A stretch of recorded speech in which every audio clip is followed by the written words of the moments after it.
Apa yang sebenarnya terjadi di balik naiknya peringkat timnas Indonesia?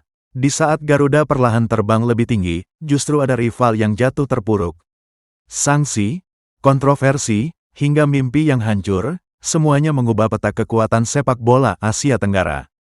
FIFA baru saja merilis pembaruan terbaru mengenai sistem peringkat dunia. Dan kabar baik datang untuk timnas Indonesia. Skuad Garuda kini resmi naik satu tingkat, dari posisi ke-122 menjadi peringkat ke-121 dunia. Meskipun terlihat kecil, kenaikan ini menunjukkan bahwa performa timnas Indonesia terus bergerak ke arah yang positif. Saat ini, tim Merah Putih mengoleksi total 1.144,73 poin. Sebuah angka yang cukup untuk membuat Indonesia bertahan dengan nyaman di posisi tersebut. Menariknya, Indonesia kini berada tepat di atas timnas Suriname, yang menempati posisi ke-122 dengan selisih poin tipis. Artinya, setiap pertandingan ke depan akan sangat krusial untuk menjaga bahkan meningkatkan posisi ini. Namun, di balik kenaikan Indonesia, ada cerita besar yang mengguncang kawasan Asia Tenggara.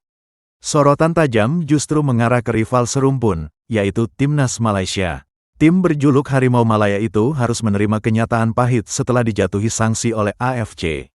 Masalahnya cukup serius.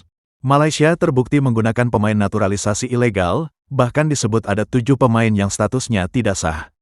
Akibat pelanggaran tersebut, AFC mengambil tindakan tegas. 2 kemenangan penting Malaysia saat melawan Nepal dan Vietnam di kualifikasi Piala Asia 2027, resmi dianulir dan diubah menjadi kekalahan. Dampaknya, sangat menghancurkan. Malaysia harus turun drastis hingga 14 peringkat di ranking FIFA. Kini mereka terlempar ke posisi ke-135 dunia dengan raihan 1095,90 poin.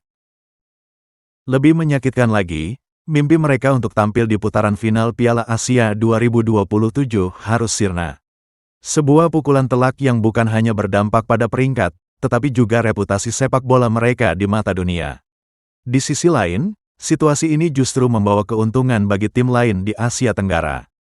Timnas Vietnam menjadi salah satu pihak yang paling diuntungkan. Mereka naik 5 peringkat dan kini menempati posisi ke-103 dunia. Bahkan, Vietnam dipastikan lolos ke Piala Asia 2027, sebuah pencapaian besar yang datang di tengah kekacauan rivalnya. Sementara itu, posisi puncak Asia Tenggara masih belum tergoyahkan.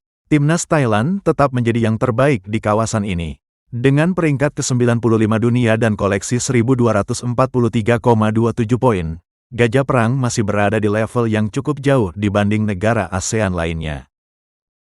Kenaikan timnas Indonesia mungkin hanya 1 peringkat, tapi di balik itu, ada peluang besar untuk terus menanjak dan mengejar ketertinggalan dari para rival. Di saat negara lain terjatuh karena kesalahan, Indonesia justru punya kesempatan emas untuk membuktikan diri di panggung internasional.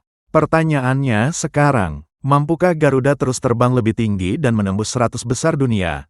Atau justru akan kembali tersandung di tengah jalan?